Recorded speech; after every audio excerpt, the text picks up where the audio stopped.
Welcome back, everyone, to the Gentleman's Wrestling Podcast. This is our 10th episode, and that's a big episode in the podcast world. I know if people say if you make it to 10 episodes, you're going to make it to like 100, because once you, a lot of people start, do a few episodes and quit. We've made it to 10. It's a big goal here, and we've been having fun on each and every one of them. How's it going, Jason? Yeah, it's been going well. Yeah, like you said, we've been having a lot of fun with these. And I think today's episode, it's probably a good one to of why we made this podcast. Like obviously like there's a lot of hot news all around, and we like to talk about that once in a while. But episode, we wanted to do this podcast for like general topics. Look at the big picture of wrestling, not just the hot top. Of course, Paul White, joining AEW, that's big, but Yes. we don't know what's gonna happen. Like it's a wait and see. We don't really know what that means. Yeah, the original goal for the show, is I think we talked about it on the first episode we had, was to take kind of deep dives at what I was calling macro issues in the wrestling world. And I think we've had good discussions with kind of more breaking news based stories. We talked about New Japan and AEW's relationship last week. We've talked about like WWE and their third party crackdown. We've talked about a number of kind of different kind of more recent topics, and we'll continue to do that. But one of the things that I was big on this was kind of like, let's look at like not just the last month of something. Let's look at the last year. Let's look at the future. Let's look at the last 5 years of something. And this was an idea that I think might have been an original idea when we were first kind of spitballing episode ideas we wanted. And I think I had it on the document for like at least a solid month or two before we actually have gotten to it. It just kind of kept getting pushed back. Like we were going to do it. Like, actually, it's all on me. It's not on Jason. It's all on me. I would say, we're going to talk about this next week. And then like 2 days before, I'm like, actually, let's talk about this. So we're here. We're going to talk about wrestling commentary. And commentary in wrestling is such a vital part to the product. As you'll know, any show can be ruined by terrible commentary. And sometimes even the worst show can be somewhat abated by good commentary. So I'll start with this question for you, Jason. When you think of good wrestling commentary, the kind of commentary that you want to hear when you're watching a show, what does that sound like to you? What are you expecting?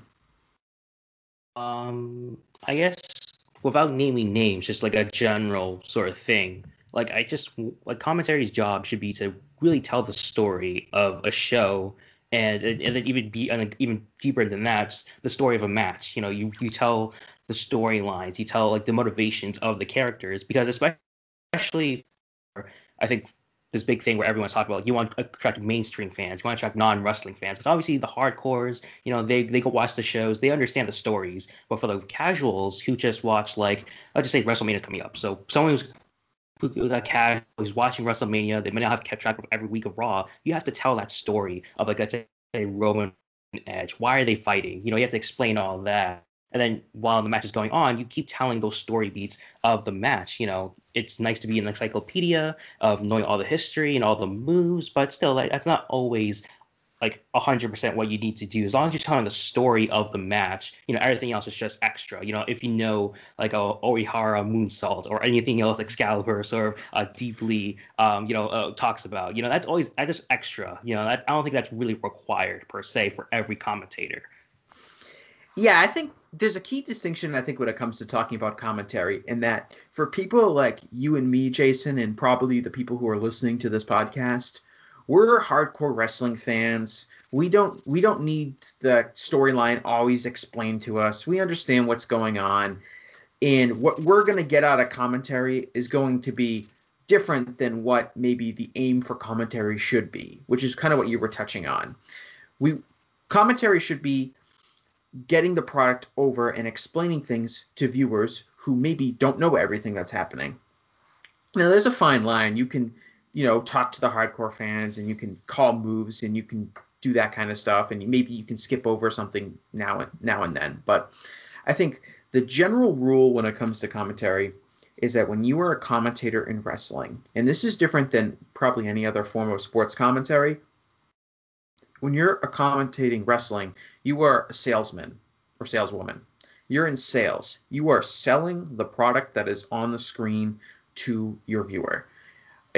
there's not really a lot of time to be like giving your honest, objective opinion, although that's welcomed. You can do that in a way that also sells the product as well.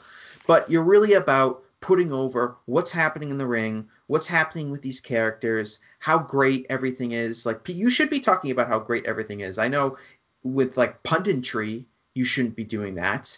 And I know sometimes, especially in WWE, when they have like the pre-show and everything, and everyone just kind of talks about how awesome everybody is, it doesn't really offer a lot of value. But when you're doing a broadcast, your role should be fully putting over everything on the screen. And there's honestly like there's not that much room for criticism of the product, and I think that's something that we've seen in a couple different promotions over the years, is the commentators being critical of the product and making everything feel awkward. Yeah. Yeah, for sure. I mean, that's a good wrestling commentary is different from sports commentary, because I think from like, let's say, an NBA game, like I think commentary that is critical of referees is welcome in NBA commentary, because yeah, like you should be trashing the referees. They don't matter to the NBA product. But for wrestling, the refs kind of do matter. And if you bury the refs in wrestling commentary, that kind of hurts the product even more. It ruins legitimacy of a match. Of like, oh, this ref, they're doing a bad job, or oh man, that 3 count, that was a bit suspect. It's like, oh man, like that low count, or that count was too fast. It's like you're burying the product. You're ruining like the finish of a match potentially. And so like that's really big. And as to like, yeah, you don't want to show if you use that, that's the right phrase. You don't want to like say, oh, everything's great, nothing's wrong, but still you don't want to be too overly critical, especially in something that isn't really related to a storyline. Yeah, I mean, to compare, and just to let you know, you're chopping up a little bit. I don't know if you can maybe move your mic a little closer. And so, but to touch on that point, comparing to real sports, right? If I'm watching an NBA game and it's a Milwaukee Bucks game and Giannis Antetokounmpo is playing, and Jeff Van Gundy or any color commentator says something like, Giannis Antetokounmpo, he's really got to work on his jump shot. Until he starts hitting jump shots with regularity, teams are going to give him that, and it's a huge problem for when the Bucks get to the playoffs. And you'd say, like, to hear that, okay, that's a good point you're making, and you're being very critical of a player, but it's a fair point, and that's why we want to listen to people who are, experts on basketball. In wrestling, you wouldn't be like, if a guy had trouble, like, or a guy wasn't a very good seller, and the wrestler was like, you know what, the commentator was like, this guy needs to learn how to sell. Every his matches fall apart because he doesn't know how to sell. I'm never invested in them. Like, you would never want to say that. So you're part of the show when you're a commentator in wrestling, when you're really not in sports commentary, and that's a key distinction. But kind of moving on from that, I think one of the key things is that, and I was looking at this today because the Wrestling Observer Newsletter Awards came out today, and Excalibur won for Best Commentator. And I was thinking about, like, and it's a good point of the difference between hardcore fan announcing and casual, like what you're looking for non-fans or casual fan announcing. I first heard about Excalibur when he was in Pro Wrestling Guerrilla, and you would listen to his commentary, and I thought his commentary was awesome in PWG, but it was kind of because, like everything in Pro Wrestling Guerrilla, it was just catering towards hardcore fans.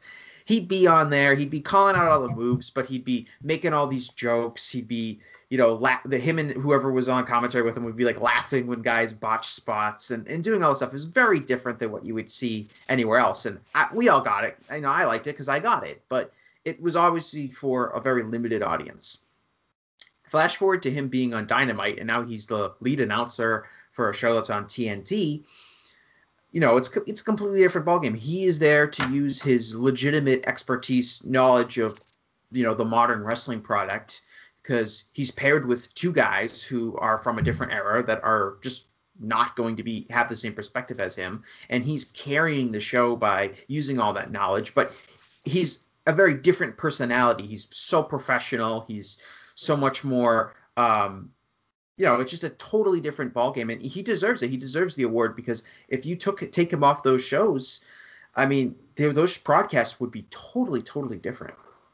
Oh yeah, for sure. I mean, especially for AEW, where they bring in a lot of indie wrestlers. I don't know if you watch Dark, Jesse, but like I do like the live results for Dark for Wrestling Inc.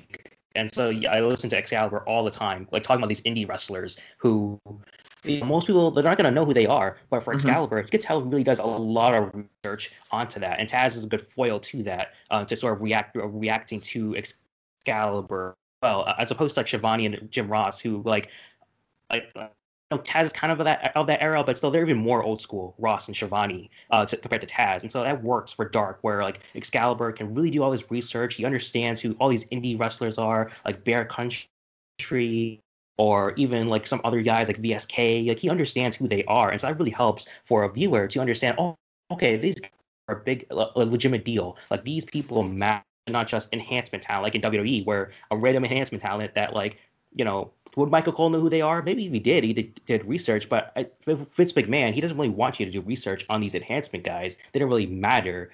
And then but for AEW in a different way, like everything does kind of matter and really helps you with the enjoyment of an enhancement match. Yeah, well, when it comes to like knowledge of these people and these new names and stuff like that, it's great that Excalibur does the research, but to me, that's like the bare minimum of your job. Like, Sure. if someone is going to, it's like if I'm a commentator and I know this wrestler whose matches I've never called before is going to be on the show. Like I'm doing research. I'm watching some of their matches. I'm finding out what their finishing move is. I'm finding out something about their background. That's just the bare minimum. I mean, when I did like some commentary and broadcast work when I was in college doing our college sports games. And, we'd be playing teams like, okay, we're playing Worcester Polytechnic Institute in basketball. And I don't know anything about those players, but, before the game, I would go online and I'd look up stats and I'd find out maybe a little bit about the background of some of the players. So when one of their players made a 3-pointer, and I would be able to say, oh, Clyde Neba, he makes 42% of his shots from outside. That's a really good number at this level. I don't know. It just seems to me that that's like the bare minimum, and that we should maybe expect all of our announcers to do that. But yeah, let's start with the AEW commentary team. We already kind of talked about Excalibur. I think Jim Ross is the most interesting person when it comes to discussion on AEW commentary.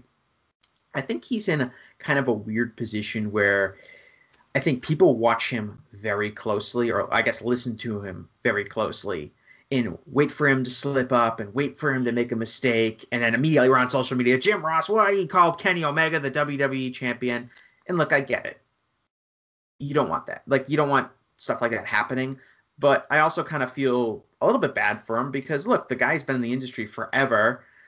His voice and his presence is, brings interest to AEW. Jim Ross is one of the most famous people of the Attitude Era. People who know nothing about wrestling know Jim Ross, and they know him as, my God, he broke him in half, or, people know who he is. And so there's a lot of value there with him. And to be honest, I think he's gotten a lot better since he started with AEW. What do you think about, I guess, JR and specifically and his presence on the shows?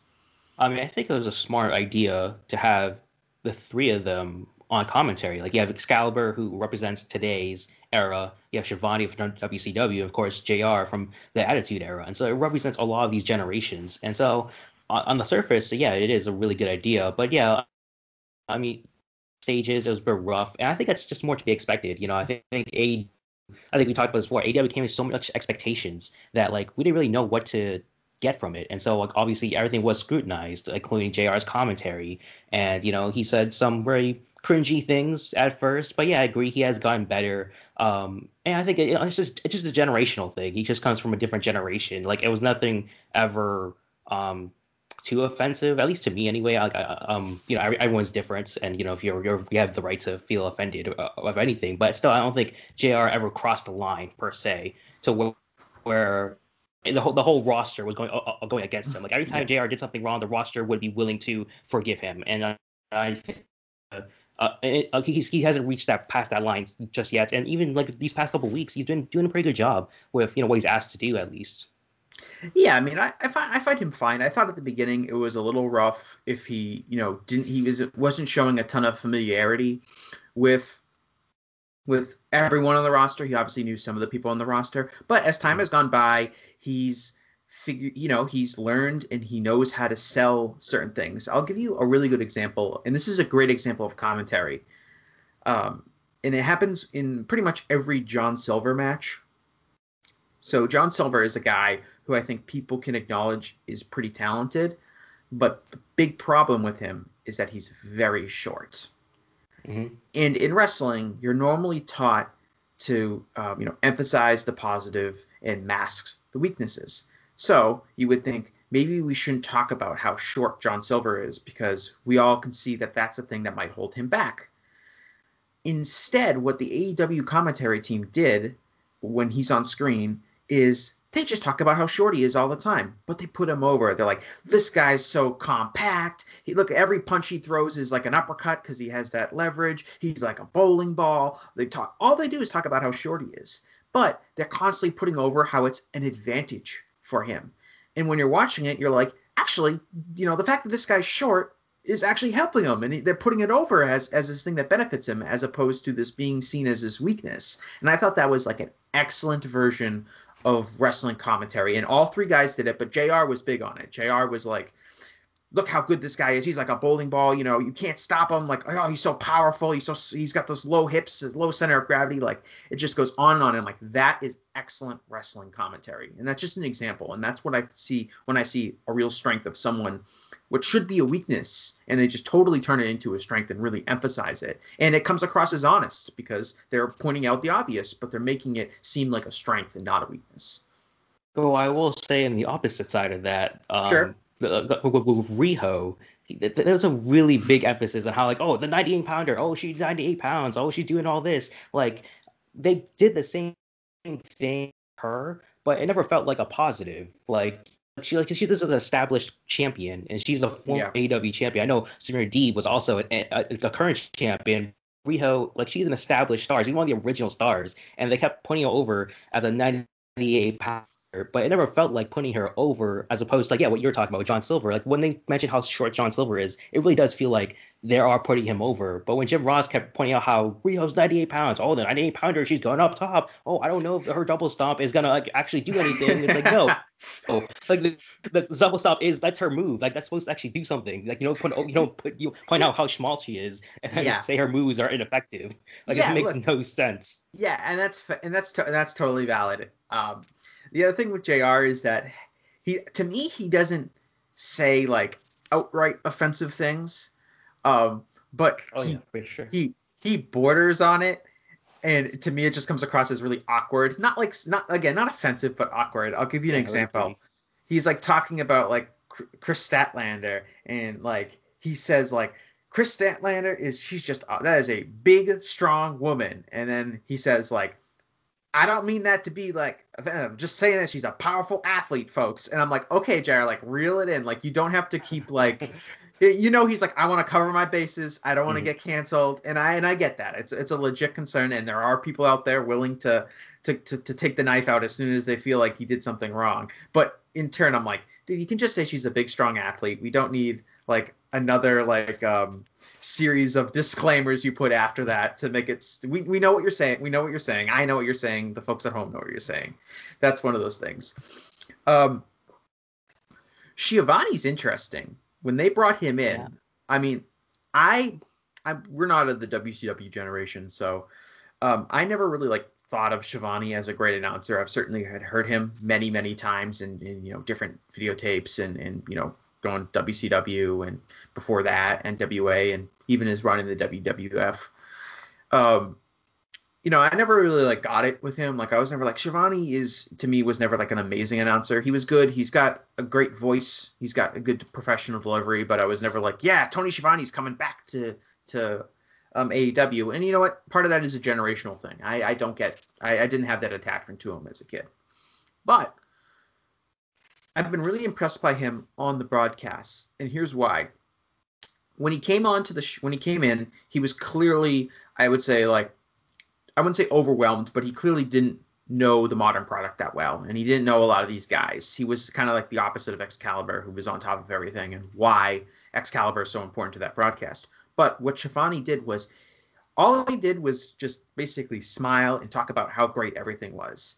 And with his delivery and his cadence and his voice and his reputation for with older fans. I thought he's done a really good job serving his role and being the guy who's from a different generation, who's watching AEW and thinks it's great, because that's what you want your fans who are sampling, guys who maybe haven't watched wrestling in a while, coming in there, recognizing Schiavone and like, oh, Schiavone's here. Oh, he thinks it's great. That's the kind of message you want to send to fans. Yeah, for sure. I mean, even he has admitted this as well on the record that, like, he has admittedly been away from wrestling ever since WCW, when he had a bad taste of wrestling because of WCW, which is understandable.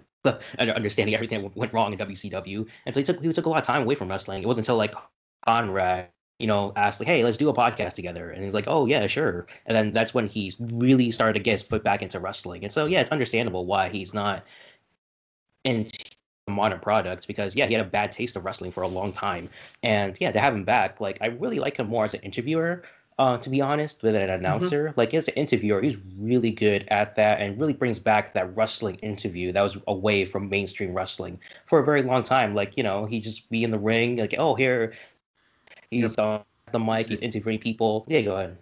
Yeah, no, like the Gene. I was just saying, like the Gene Okerlund role that WWE has kind of gone away with. But you're right, it's an important role, and he wears many hats. I mean, he does commentary, he does the in-ring interviews, he's doing the AEW podcast.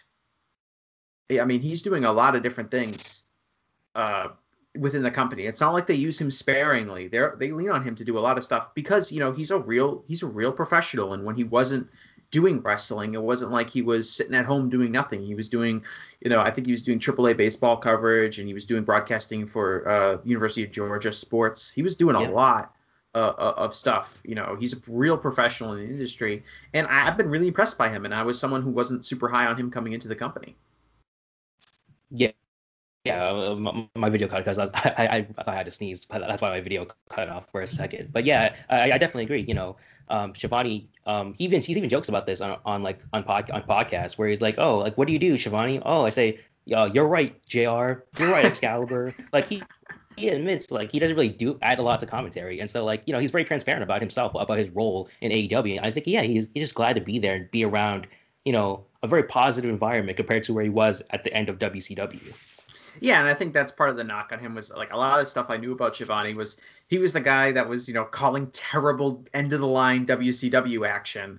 And look, nobody's going to be good calling that stuff. You had a cover for basically every Vince Russo storyline that didn't make any sense. All of this stuff that was going on, no one was going to be good at that. But I'm really glad he's on the show. Like, I feel like he does his job very well, even if it's not as maybe intensive and he's not the lead guy. Like, I hear people say that like they should get rid of Excalibur and it should just be Schiavone JR, and I'm like, you don't understand the product at all. I'm sorry if that's your opinion. Like, they all play an important role. I think there's some hiccups here and there, but overall, I find the commentary to be very enjoyable. And Taz, when he's on, is great.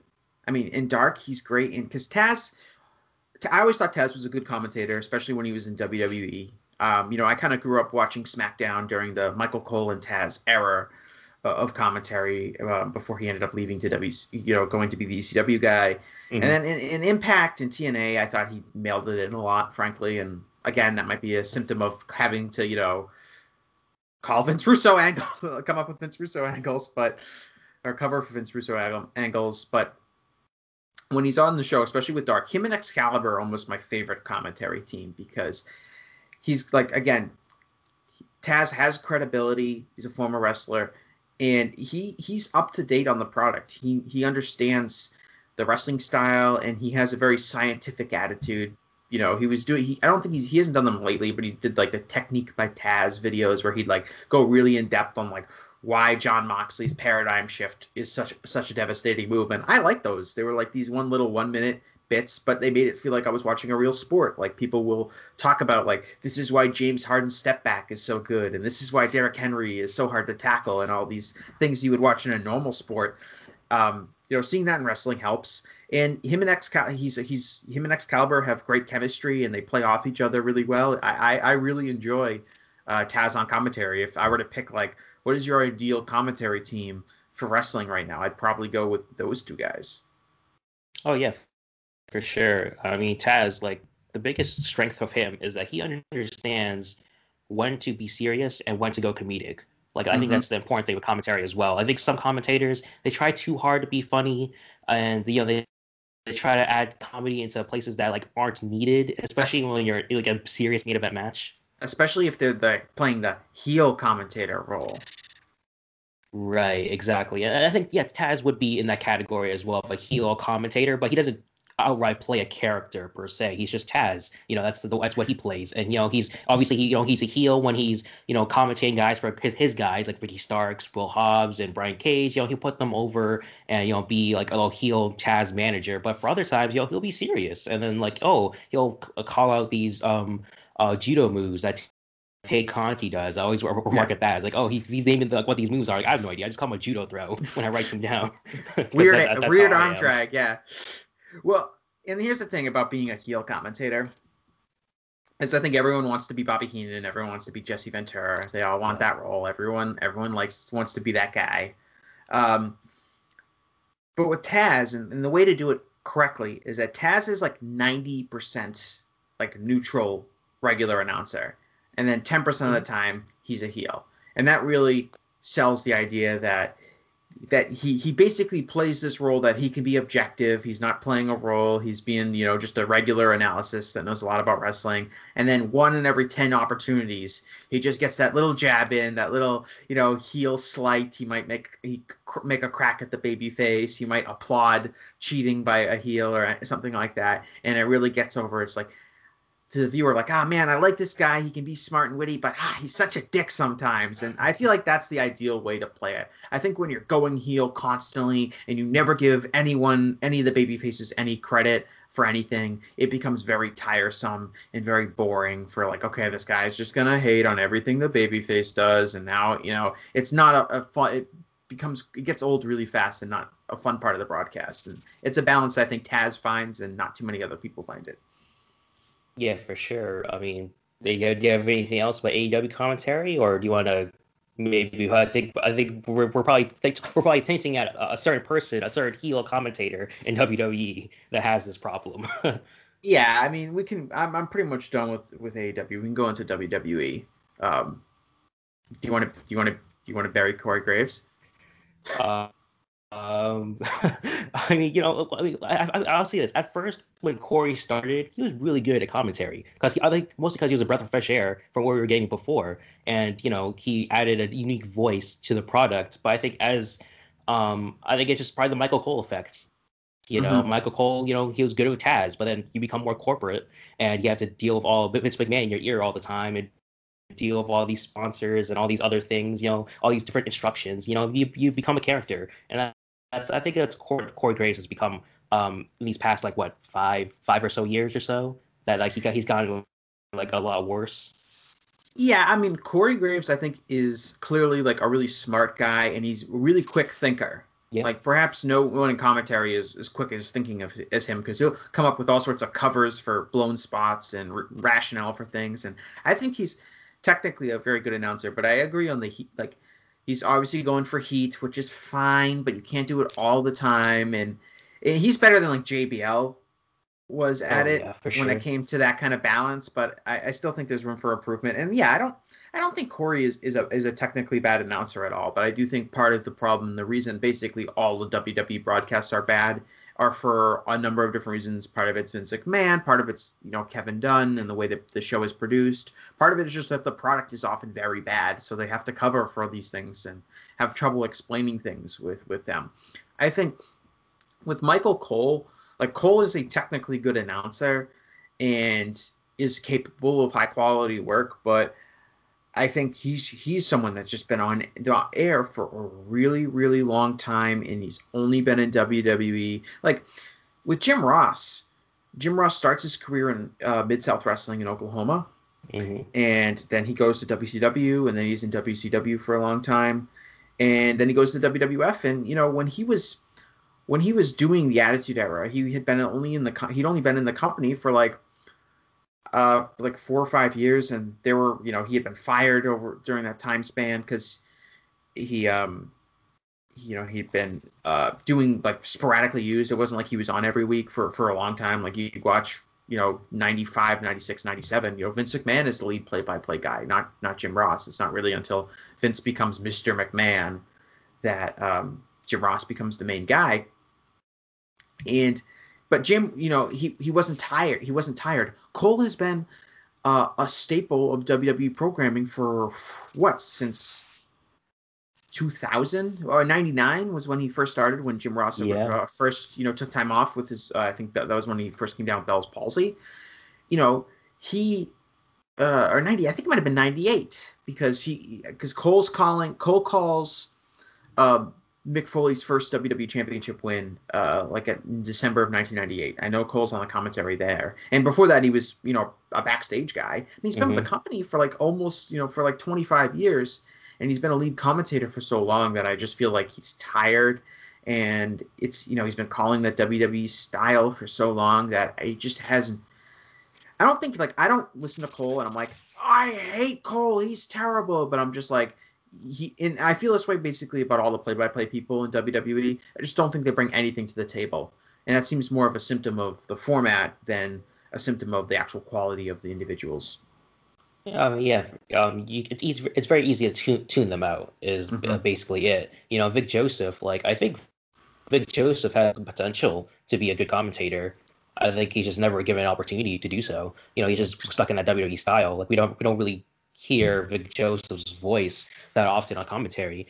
And I think it just goes back to what you were talking about before, how I think a lot of people try to go back into that character of a Bobby Heenan or Jesse Ventura, and I think that's what they're asking of their play-by-play, not play-by-play, but the color commentary people. I think that's why you always have two of them for the most part. You're relying on your Byron Saxtons, your Samoa Joes, and your Wade Barretts and your Beth Phoenixes. You're trying to rely on them to bring more to commentary, and it's always hit and miss. I think with Beth Phoenix, she's very new at this, and Wade Barrett's, they're trying to bring him back with NXT, and they're also very easy to tune out as well for NXT broadcasts. They don't really bring a lot to the NXT broadcast for the most part. Wade Barrett, I think he's still trying to figure out whether he wants to be a heel commentator. He sometimes falls into that trap of always embracing the heels and not really going with the baby faces. And Beth Phoenix, I don't think she has a clear direction right now at NXT. She's just kind of the face commentator, and then I think you're talking about before Pat McAfee with her whole thing there of just going way too dramatic at points as well. Yeah. And I think that's the big problem with a lot of commentators in WWE at least. Yeah, so I think there's two things I want to touch on that you just said. The first is the play-by-play guys, whether it's Michael Cole or Vic Joseph or anyone that they use. They're all kind of very replaceable. Yeah, they don't seem to have and I'm fine with your play-by-play guy should be a straight man. Shouldn't be a heel, shouldn't be a babyface, should just kind of, be a neutral party. But they don't have any form of personality, and I don't think that's good either. When you watch the AEW broadcast, Excalibur, JR, and Tony Schiavone all have a very kind of distinct personality that they have. And when each of them talk, you understand it. And if you were to replace one of them with someone else, it'd be very different. With WWE, you could just they do cycle them around. It makes no difference on who's the play-by-play guy. The only person who I felt like that had that was Mauro Ranallo, who's no longer with the company. Yeah. And people loved Mauro. I thought I liked Mauro to a degree. I thought he maybe got a little old. His enthusiasm started to grow on me, or start to wane on me as time went on. But he had a clear, distinct personality, and you couldn't replace him with just anybody and expect the show to be the same. NXT is a very different show when now that he's not on it. And I don't think that's good. I think you should have a distinct voice of commentary. The most successful, famous play-by-play commentators are people who everyone recognizes and has a certain style of play-by-play, whether it is Vin Scully or a Marv Albert or Al Michaels. You can't just replace those guys with someone else and expect the same kind of results. And I feel like the same way is with wrestling, but I do think the commentators are kind of, especially in WWE, the play-by-play guys all just kind of blend into one, and that's not good either. Oh yeah, for sure. I mean, I think part of that is also that Michael Cole is the main guy. Like if you're stepping into the commentator role, you're under the tutelage of Michael Cole, and then Mm-hmm. obviously Michael Cole is part of the WWE system, and so it's all just a whole feedback loop of everything there. Yeah. And so I think that's a big problem as well, and why you have this persistent thing. And I don't know. I'm curious. Like I think the whole heel Michael Cole angle was what, like 10 or so years ago, and like Yeah. that's when they tried to really make a character for Michael Cole. It totally backfired because like no one wants a Well, heel yeah. play-by-play commentator. Well, it's not necessarily a character. I guess it's just like flair. And you're Yeah. right about Cole is the model now, and everyone is now Cole. And even though Cole, I think, is like a perfectly uh, fine person at his job for the most part. You don't want. I wouldn't really want him to be his model because you want to have people with a flair. Jr. obviously had tons of flair. Gorilla Monsoon had his own thing. Gordon Soley, Excalibur does. All these Mauro Ronaldo, all these people that people really like. The people who rank very highly in the Best Announcer Award category each year in the Wrestling Observer Awards all have a certain type of flair, and if they're all following the Michael Cole model, they're not going to have that. The heel Michael Cole is like a complete disaster because you really shouldn't have a heel play-by-play guy. Like that's the opposite because all they're going to do is bury the baby faces to the viewers at home, and that's not what you want. You want them to put over the baby faces as the best.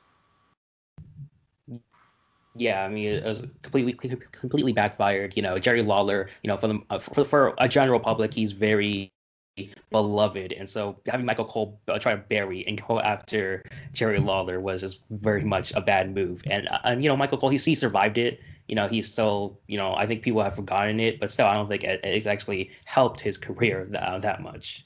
Yeah, so here's the thing about like the commentator people feuding. This happened a lot. I noticed it a lot with when it was Renee Young and Corey Graves on Yeah. commentary on Raw, was that they would just bicker with each other all the time. Renee would say something and Corey would be like, "Well, actually, Renee, blah blah blah blah blah," and then Corey would say something and Renee would like correct him. And they would just fight all the time, and it became a very distracting, annoying dynamic on the broadcast because I can deal with them like kind of commentators having disagreements, but I don't want them to think that they like hate each other because then it becomes very distracting, right? If you go back and watch like great commentary teams like JR and King, you had, I guess JR would be considered a babyface announcer and King a heel announcer, but you got this idea that they were legitimately friends even as they were fighting. It wasn't like they were constantly kind of bickering. There was an aura of friendship that was there between the two. You can look at, Gorilla Monsoon and Jesse Ventura. You did feel like they were friends and they did kind of respect each other, even if they were just bickering, and Jesse Ventura was always defending the heel. With the kind of modern kind of idea, especially now when you have a three-person announce team where the color commentator who's just this, or I'm sorry, you have the play-by-play person who's this uncharismatic blob of a person that can be easily replaced. And then you have the babyface color commentator and the heel color commentator. And the focus on the show is almost to get the heel and the babyface commentator to fight with each other. I just think it's very distracting, and I don't care for it at all. Yeah, I mean, maybe. I guess I don't really know what the purpose is. I guess it's just trying to create excitement for the product even more. It's like I Yeah, guess maybe you're trying to simulate, oh, like they're your friends bickering as well, and you're just bickering at home. But like that's not really what translates when they actually bicker on commentary. yeah, I and don't know so if that's the idea that well, they're going for. WWE. I mean, the heel commentator is a staple of WWE wrestling. That's just how it is. And I get it. That's fine. Over the last 10 years or so, they've become really gung-ho on having a babyface color commentator. So every broadcast is a three-man booth because you need to have those three roles. And they have the babyface and the heel, and they want them to fight with each other because how is the babyface commentator going to be a babyface commentator unless they're clapping back at the heel commentator? But my problem with that is that WWE's the way they I don't know, I don't want to say scripting, but the way they coach their babyface commentators and tell them what to say and how to react is really, really bad. And I don't care if it's Renee Young, I don't care if it's Byron Saxton, I don't care if it's Beth Phoenix, which again goes to show it's not these individuals who I'm knocking, but just rather how they're coached and the principle of being the babyface commentator comes across to me as very just really like almost like at times like offensively bad because they come across as really, really stupid and mindless and just, go with whatever is being presented to them on screen and always defending the babyface. And that's a symptom of WWE books their babyface wrestlers oftentimes to look really stupid and to do nonsensical things. So if you're the babyface commentator and you've got to defend the babyface wrestler, you're gonna often sound stupid and nonsensical. And it also, I think, is a pretty damaging look at how they feel about what they think of their fan base and that they think their fans are really stupid. So the babyface commentator that's supposed to be kind of like the voice of the fans watching the show always comes across as really stupid. And you brought it up earlier, but right, the War Games match on NXT Takeover, and I think Wade Barrett says Pat McAfee's like, Pat McAfee thinks he's the new Ric Flair, and Beth Phoenix is like, Pat McAfee will never be Ric Flair, and I'm just like, dude, are you kidding? Like, who at home is watching that and reacting like when Wade Barrett says he's the new Ric Flair? Like, who's getting off their couch and be like, no, I need someone to defend against that claim. And that's just an example. I think Renee Young was a big victim of it. I think Byron Saxton is a big victim of it. And you end up just having these babyface announcers who I find annoying and I find to be very just generic and really hurt the product, in my opinion. And that's not even getting to the fact that they have to have this weird, tense dynamic with the heel commentator. And I think that goes back to Michael Cole, like Kevin Dunn has a huge longevity in WWE, and I don't know who's that's equivalent to NXT, but it's clear like NXT still follows that Kevin Dunn model, and then Vince McMahon is obviously Vince McMahon's in their ear all the time. Go ahead, put the NXT thing. I think Cole actually does some of the commentary coaching for NXT. Oh, okay. At least he has in the past. I've heard that reported that he produces the show. Like Cole is the person doing, which is probably why that sounds like Michael. That Vic Joseph sounds like Michael Cole. And I mean, yeah, that makes sense. But yeah, you have people in their ear all the time, and I think like you said, this is not an attack on individuals. Like we hear Renee Young, independent of WWE, she's very charismatic. She's very likable. But for some reason, when she was doing commentary WWE, that was the complete opposite of that. And they really hindered her personality, and they really wanted her to really get off these specific lines here and there. And even for all commentators, not just her, but every commentator, they really want to put over certain lines, certain aspects. And there are times where you can see them reading off scripts of oh, okay, I have to make sure I really have to say this at the exact moment, and it really hurts the product because we understand everything's scripted, but you don't need commentary to also be scripted as well. Yeah, I mean, Renee Young's job seemed to be just to fight with Corey Graves on commentary, and then be put in these no-win situations where something will happen where the heel will outsmart the babyface and the babyface will look really stupid, and the heel didn't even really have to cheat. The babyface just did something dumb, but then she'd have to be like, well, if the babyface wasn't dumbly distracted by the outside interference, they wouldn't have lost the match. And they just come across as so dumb. I'll give an example on Raw. If someone is wrestling a heel and the babyface is winning, and then I don't know, whoever, they're wrestling Retribution, and Mustafa Ali comes out and distracts Ricochet, and I don't know, Slapjack rolls up Ricochet, right?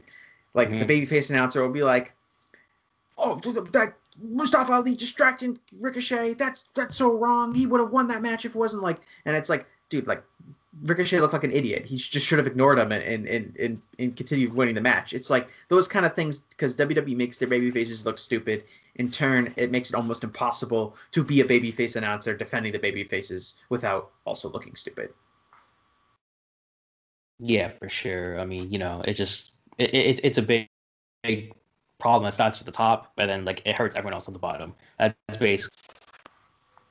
Yeah, I mean, that's not even getting into the total WWEization of their commentary. Everything, the verbiage, you can't. There's all sorts of, you can't say words.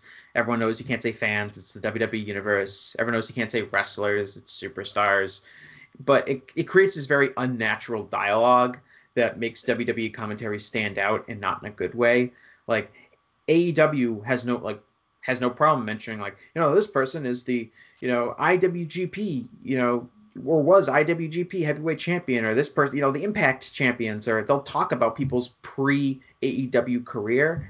And WWE basically acts like that stuff doesn't exist. I mean, they won't even talk about guys who won titles in NXT. They'll say like, "Oh, this is their first championship in WWE," and like, "Well, that person was NXT champion for a year." Like, it's there's all these sorts of problems that to me, like, if you don't like WWE's product, you're really not going to enjoy the commentary because it emphasizes a lot of the reasons why people might not like the product. They don't do a good job booking baby faces. They feel like this very weird, sanitized, overly controlled product. All of these things that I think WWE does poorly is almost all reflected in the commentary. Yeah, for sure. I mean, unless you have anything else to say, I mean, is there any other commentary teams that stand out to you, either positive or negative, in other promotions? Yeah, I mean the key for me would be the New Japan, and just you now you're starting to see in other Japanese promotions is the English commentary in New Japan, and how that's really changed the way that I think a lot of people watch the product and the way people are able to understand the product. When I first started watching New Japan Pro Wrestling, didn't have any English announcers, so the announcers would all be in Japanese, and that makes it makes the learning curve really hard to learn the product and learn who these wrestlers are and what the angles are, and it took a long time to learn that. Now, if you want to get into New Japan, you just turn on New Japan World. They got English commentary for pretty much every show they do, and certainly every major show that they do, and it comes across super well. And I think Kevin Kelly, for starters, deserves a ton of credit for stepping into that job. And no other announcer does a better job explaining, everything. You can now watch New Japan having never watched the show before, never watched the product before, and just the commentary will tell you exactly who these wrestlers are, why they're feuding. You got Chris Charlton there, will translate everything everyone says. They'll give you the history. It's almost like it really is the perfect broadcast for what it's trying to do, which is educate fans who might not know that much about it.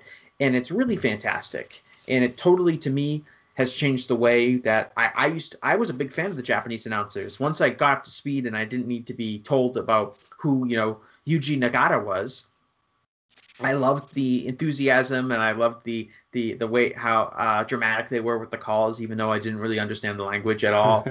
uh, and I was like, yeah, I never watched the English commentary. It's the Japanese commentary for me, the anime trope, right? Yeah, you gotta watch Yeah. with subtitles. Don't watch the voiceover work. But now it's like I'm really excited to listen to Kevin, and it's Kevin's the only real constant there. But they have, Chris Charlton will be there for the big shows, and he plays an invaluable role with, his translations and also his knowledge of the product, and then a revolving door of different, English speaking members of the roster. And they range in quality, but I think Rocky Romero is really good. I think Juice Robinson is great. They've had El Phantasmo on some of the more recent shows. And he's doing like a total heel shtick, but I think it works with Kevin because Kevin's good at selling that kind of in a gorilla and Jesse Ventura kind of role. I think their broadcast is really top notch for what it's trying to do.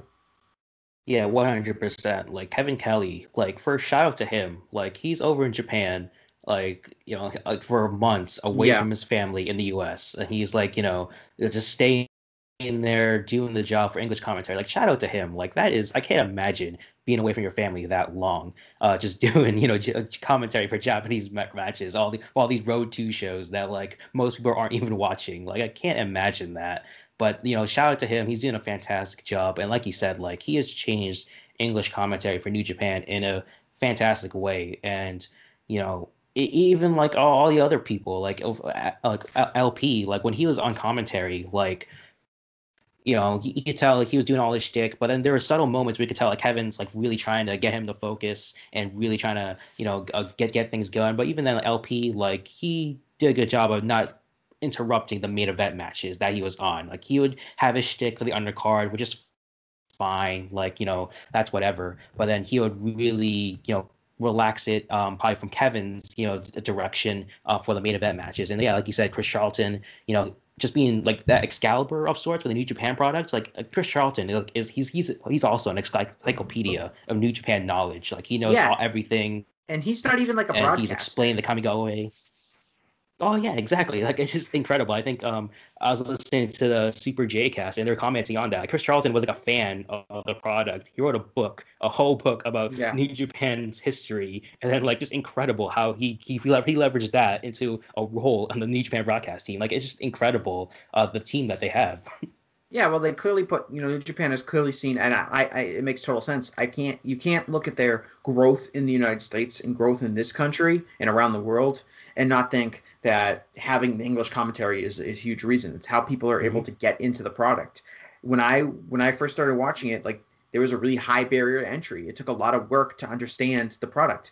Most people, aren't going to have, not to pat myself on the back, but they're not going to have like the passion or the interest to like watch 20 shows. I mean, when I was first watching New Japan, I didn't know who any of these wrestlers are, and I would basically, this is back when Cage Match had pictures, I would look at the card on Cage Match, and like if it was like this 8-man tag, I'd be like, okay, Yuji Nagata, that's the guy who wears the blue tights, and Satoshi Kojima, he's the guy with the tape over his nose, and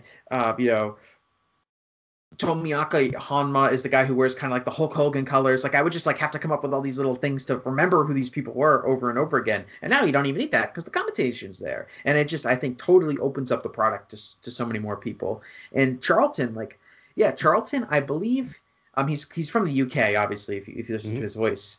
And I believe he is I think he's like a school teacher in Japan. Like he teaches English to Japanese students. And yeah, he was a big wrestling fan, and he wrote what's it called? I've read the book. It's called like Lion Spirit or something like that, History of New Japan. And he's written another book called Eggshells, which is a history of all the matches, all the shows that have taken place in the Tokyo Dome. And yeah, I believe they had some people before Chris who did translation, and they were not like members of the broadcast team. Like the person would talk, and like Kevin Kelly would ask almost like off screen, and what did he say? And someone would be like, you'd hear like vaguely in the background, like, he said that he's going to challenge Naito at Wrestle Kingdom, and then and Kevin Kelly would like react to it.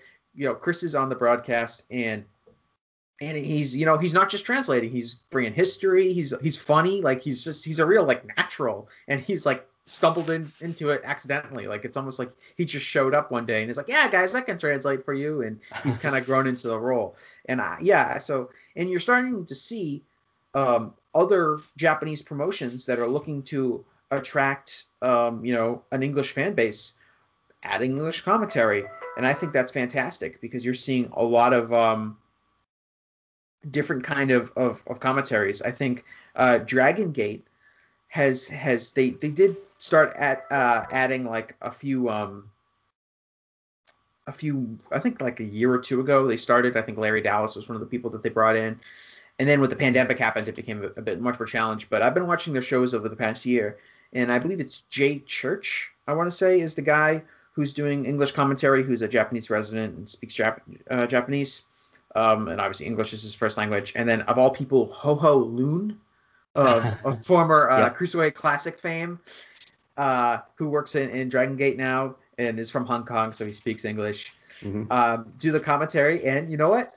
They do a great job, because if anyone's familiar at all with Dragon Gate, they'll understand that Dragon Gate has like ridiculous like history and lore, and all of these people have been in different factions and they've always feuded with each other, and there's just so much going on that you can talk about. And Jay does a really good job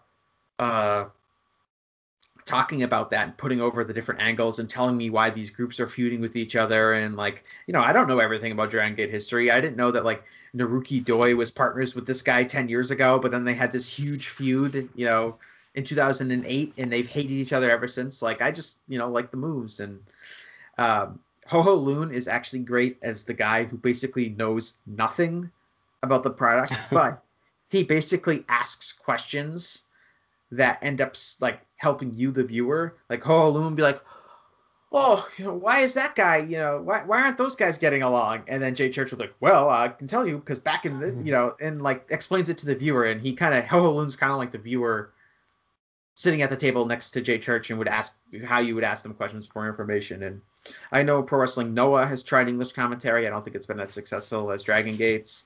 I think I've seen Stardom do English commentary before. there's at least one show I watched, where it was Jim Valley and Fumi Saito. Mhm. Um, I mean, you're starting to see that grow more and more, and it starts with New Japan, obviously. Getting English commentary, and for hardcore fans that like Japanese wrestling, it's great because I'm learning so much more about the product because of it. Yeah, especially for these companies like especially like Dragon Gate, like they rely so much on lore and like history that like you really have to understand all that to really get a full enjoyment of the products. Like you said, like you don't really need to have that. You can just enjoy the good moves. But I think I you get a did, better yeah. enjoy. Yeah, I mean, yeah, you get a better enjoyment of the product though if you understand all the feuds and everyone else's history. And I think that's really important. Why you need English commentary for all that as well. I mean, Chris Brooks for DDT Pro, he does some Yep. English commentary there. He does a good job as well, sort of explaining everything as well, because DDT is kind of similar in that way. There's a lot of factions, there's a lot of history, a lot of weird shenanigans going on that you have to explain, especially all the weird gimmick matches. Like Yeah, like you DDT, it'd be really, yeah, you need impossible. to explain.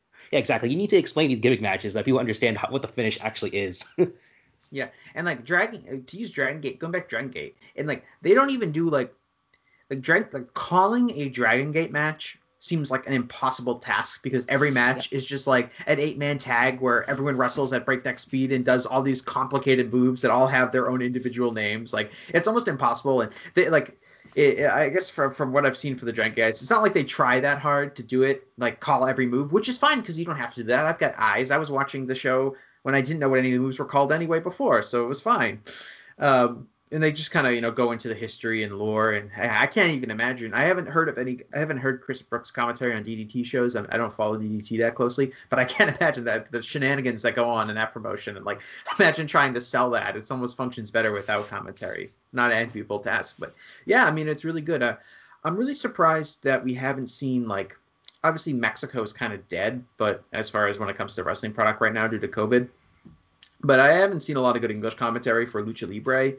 Um, and it's really interesting. If you go back, this is not, kind of a sidebar. If you go back like 20 years ago, after the Monday Night Wars kind of ended and WWF won, the consensus thought among a lot of wrestling people uh, was that like lucha libre was going to be like the future of wrestling in the United States because you could look at the demographics. A lot of Latin American it was a growing minority group in the United States. A lot more Spanish speakers coming into the country. There's going to be a lot more of a demand for Spanish-based wrestling promotion. Wrestling had incorporated some lucha libre, in the 90s with WCW bringing in the cruiserweights and people like Rey Mysterio becoming stars. And everyone just kind of was like, yeah, like that's going to be the next big thing in wrestling. Now that, WWE doesn't have any rivals, it's going to be like lucha libre is going to really take off. And like over the last 20 years, like lucha libre has just been completely muscled out by strong style Japanese wrestling. Uh, you know, to a huge degree. Like the amount of fans you have in America of Japanese wrestling seems like much bigger than in lucha libre, at least among obviously like maybe like in like areas with high Mexican American populations like Texas and California. mhm. Lucha Libre might be more popular than I'm giving it credit for, but you can just look at the Observer Award ballot voting. Look at how well Japanese wrestling is represented and how unwell Lucha Libre is represented. It's weird to me that Lucha Libre hasn't gone after American audiences quite that much, and and big part of that is not having enough good English commentary. I remember there was like the Triple Mania show where like it was Josh Matthews and I think Vampiro, and like they had broadcasting issues, but not Matthews, it was Matt Striker, Mhm. Striker and Vampiro, and like it was just like all I remember is people talking about how bad the commentary was, and I don't know, it's just a thought. I was thinking about other kind of using English commentary and non-English speaking promotions, and that's one of the first ones that I've seen. Yeah, I mean, I think for the Lucha Libre point, I think Lucha Libre's had a more indirect influence on today's pro wrestling. I think every wrestler is sort of like trained into the Lucha Libre Yes. style. Like obviously everyone's doing a Hurricanrana, everyone's doing a Tierras, everyone's doing a Tope con Hero, and like those moves have influenced the Yeah. style of pro wrestling. But I do agree, like the promotions itself have not had a big impact. Like like not many people know CMLL or AAA as much as they do New Japan. I think that is where the influence hasn't gotten a direct influence. But I think indirectly, yeah, Lucha Libre has influenced the wrestlers, but the promotions haven't really seen a big jump. AAA, they've tried. Like Leo Rush, he's their like cruiserweight champion, and they're really trying to gauge like a wider audience. They're doing all these promotions, like these cross promotions. I mean, Kenny Omega's the heavyweight. Kenny Omega's the heavyweight champion. Yeah, but he hasn't really shown the belt though. That's kind of weird. Yeah. Like John Moxley shows the United States Championship, but you don't ever see Kenny with the Omega Championship. Yeah, not on AEW. I mean, he defended the title back in like November. I think that's when he wrestled Laredo Kid. Yeah, and AAA had that show Madison Square Garden that they thought was going to sell at Madison Square Garden. I think they ended up moving it to the Hulu Theater, like next to Madison Square Garden. They drew a couple thousand people. I think they're trying. You make a good point about like Lucha Libre stylistically has had a big impact on American wrestling, but we're not seeing like Lucha Libre promotions, whether it's AAA or CMLL or a new Lucha based American promotion. I guess Lucha Underground, did do business for a little while. Obviously, I think their model was a little unsustainable, but you make a good point. We're not talking. We could do a whole show on Lucha one day if we really want to. I don't really know Lucha that well, so I don't know how comfortable I feel about that. I'm kind of talking out of my ass right now anyway. But is there anything else on commentary that you wanted to bring up? I don't. There's some promotions that I don't watch Impact enough to really feel comfortable talking about their commentary. I know they just switched it. It's now D'Lo Brown and Striker, right? Striker and D'Lo Brown. Yeah, that sounds right. Yep. Before they've gone through a lot of changes. I think it was Josh Matthews and Madison Rain before that. I don't really know that much about it. Don't know much about MLW's commentary team either. I know that's changed quite a bit since they first started. I think Shivani was, when MLW came back, Shivani was the first person to do it, and obviously he's with AEW now. Ring of Honor, Ian Rakabani, and who's the Ring of Honor color guy? Is it still Caprice Coleman? Is he still there? He is still there, yeah. But I haven't watched Ring of Honor in a while, so I don't know if he's actually still doing it, but I know he's still with the company. Yeah, so I assume he's still doing commentary. Riccaboni, I liked a lot, and then he started to annoy me because he just got a little too intense at near falls, and every near fall was this dramatic thing. But I think he's dialed that back a bit. I think he's pretty good at his job. I think that he does a good job. I mean, Ring of Honor's got a lot of issues. A lot of issues. But I find their commentary and their overall presentation to be pretty good. So I don't have any real strong words about that. But if we have nothing else to say, I think that's it. We're just over an hour, so it's good. Thanks a lot, everyone, for listening, and we'll talk to you again later.